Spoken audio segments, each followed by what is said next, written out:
So there's two types of, I like to think of simplified marketing to sometimes, but I think there's two main types of marketing, and a lot of different things will fall into these categories. We have inbound and outbound.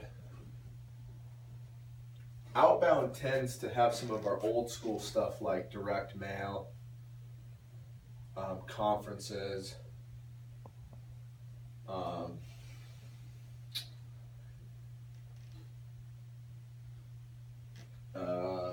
brochures, knocking doors. Yep. Cold calls.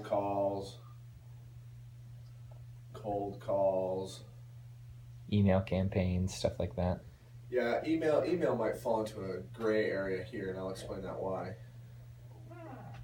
But so cold calls, knocking doors, brochures, direct mail, conferences.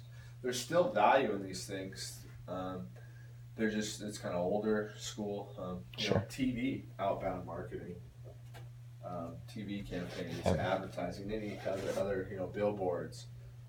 Advertising. I also like to think of one thing about these is a lot of these are intrusive. Mm-hmm. What I mean by that is how often do you go through your direct mail pieces? Right. I go through them just to see if there's something in there, but I get to the point sometimes where I just throw it in the trash and I don't even bother. Unless I'm looking for something specific, like right. Our garage door broke one time, and I was like, "Hey, we get these things. I wonder if we can get a discount on fixing it." So direct mail. Then you have inbound,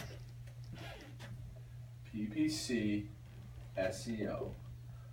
Now I'm sure there's other kinds of campaigns, but the thing about these and what makes these so unique, and I like to think of the foundation of some of the online marketing stuff, is that the consumer is coming directly to you. Mm-hmm.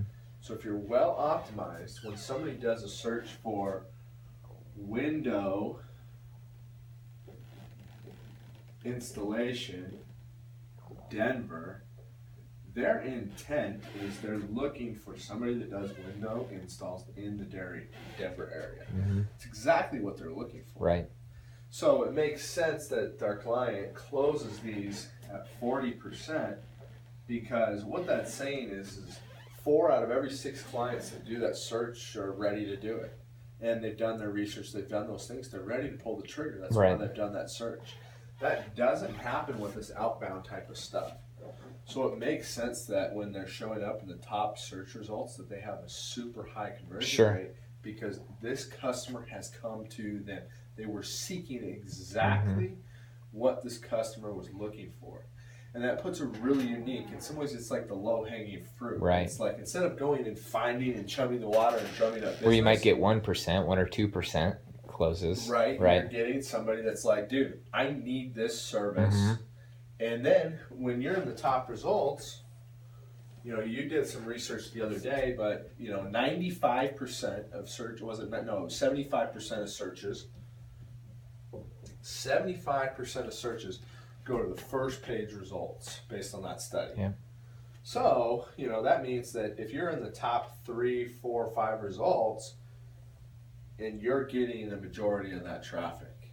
So it makes sense that clients would close at a super high rate when somebody does those performs these types of searches. And so that goes across the board for those clients. So PPC and SEO are so valuable because the customers are coming to you. Mm-hmm. Whereas this other stuff, the customers are not coming to you. You're kind of bombarding them. And that's one of the reasons I'm not a huge fan of social media, because social has a little bit of this context. Sure. Where here's an advertising, it's not the same type of inbound. A lot of times you see really relevant stuff, but it's kind of intrusive in the sense that they've matched demographics and are displaying it, and there's a creepy aspect of it too. Right. It's like, oh, I was looking at these shoes. Now I'm seeing an ad for it. On social. Right. And some user, like I said, it's creepy. Some people like it. It could be off-putting, sure. But anyway, so it comes, same thing with inbound marketing. The difference between inbound and why I kind of put it in the middle is a lot of people, or email, sorry, not inbound marketing, email, people will opt in to email stuff. And then the user might send it multiple times. So it's kind of have a component of you opt in, but then they keep sending stuff.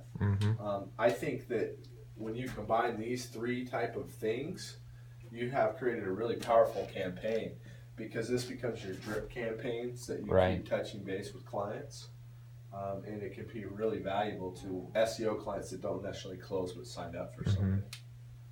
Anyways, that's inbound and a simple difference between inbound and outbound marketing.